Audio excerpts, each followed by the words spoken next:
ഈശ്വംസിഹായിക്ക് സ്തുതിയായിരിക്കട്ടെ.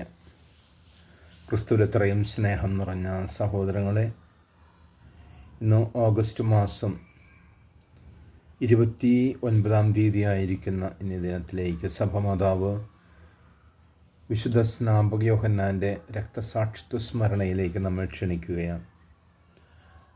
മർക്കോസിൻ്റെ വിശുദ്ധ സുവിശേഷം 6-ാം അധ്യായം 17 മുതലുള്ള വചനങ്ങളിലൂടെ നമുക്ക് കേൾക്കുവാൻ സാധിക്കുന്ന ഹെറോദസിനാൽ വധിക്കപ്പെട്ട സ്നാപകൻ. ഹെറോദസിന് സ്നാപകനെ ഭയമായിരുന്നു. കാരണം ജനം സ്നാപക യോഹന്നാനെ ഒരു പ്രവാചകനായി പരിഗണിച്ചിരുന്നു.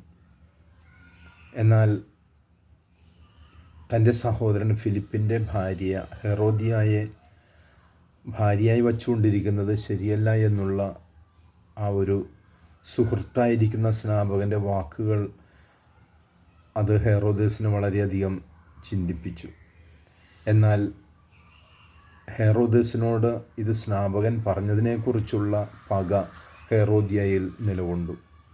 എങ്ങനെയെങ്കിലും സ്നാപക യോഹന്നാനെ വകവരുത്തണമെന്ന് ചിന്തിച്ചിരിക്കുമ്പോഴാണ് ഹെറോദസിൻ്റെ ജന്മദിന ആഘോഷത്തിനായി മകൾ നൃത്തം ചെയ്യുന്നതിന് കടന്നു വരുന്നത്. അവൾക്ക് സമ്മാനം, രാജ്യത്തിൻ്റെ പകുതി പോലും വാഗ്ദാനം ചെയ്ത ഹെറോദസ് അവളോട് ചോദിക്കുന്നു, നിനക്കെന്താണ് സമ്മാനമായി വേണ്ടത്? അവൾ ചെന്ന് അമ്മയോട് ചോദിക്കുന്നു. അമ്മയുടെ ഉത്തരവിതാണ്, ഒരു താലത്തിൽ സ്നാപക യോഹന്നാൻ്റെ ശിരസ്സ് അറുത്ത് കൊണ്ടുവന്ന് തരിക. അതുടനെ രാജാവിനെ അവൾ അറിയിക്കുമ്പോൾ രാജാവ് അല്പം ഭയപ്പെട്ടെങ്കിലും കൂടെ ഇരിക്കുന്നവരോട് മാനിച്ചുകൊണ്ട് അത് മകൾക്ക് നൽകുകയാണ് ചെയ്യുന്നത്. പ്രിയമുള്ളവരെ, ഒന്നാമത്തെ വായനയിൽ നമ്മൾ ശ്രവിക്കുന്ന ജെറമ്യാ പ്രവാചകൻ്റെ പുസ്തകത്തിൽ നിന്നുള്ളത്, ആരെയും ഭയപ്പെടാതെ കർമ്മധീരതയോടുകൂടെ ദൈവത്തിന് സാക്ഷ്യം വഹിക്കുവാനായിട്ട് ജെറമ്യാ ഉപദേശിക്കുമ്പോൾ ഇവിടെ 3 ചിത്രങ്ങൾ നമുക്ക് കാണാൻ സാധിക്കുന്നുണ്ട്.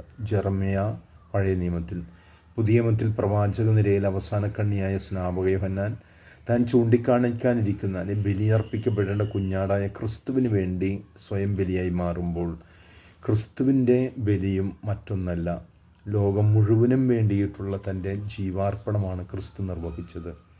അപ്പോൾ ഭയപ്പെട്ട് ഒളിക്കുന്നതിലല്ല, സത്യവും നീതിയും സമാധാനവും സ്ഥാപിതമാക്കുന്നതിൽ നമുക്ക് ശ്രദ്ധയുള്ളവരായി മാറാം. ഏറെ പ്രത്യേകിച്ച് ചോര ചിന്തുന്നതിലൂടെ സ്നാപകൻ കാണിച്ചു തന്ന മാതൃക അനുകരിക്കുന്നതിൽ ദൈവരാജ്യം പങ്കുവയ്ക്കുന്ന നമുക്ക് ശ്രദ്ധയുള്ളവരായി മാറാം. ദൈവം നമ്മളെ അനുഗ്രഹിക്കട്ടെ. ആമേൻ.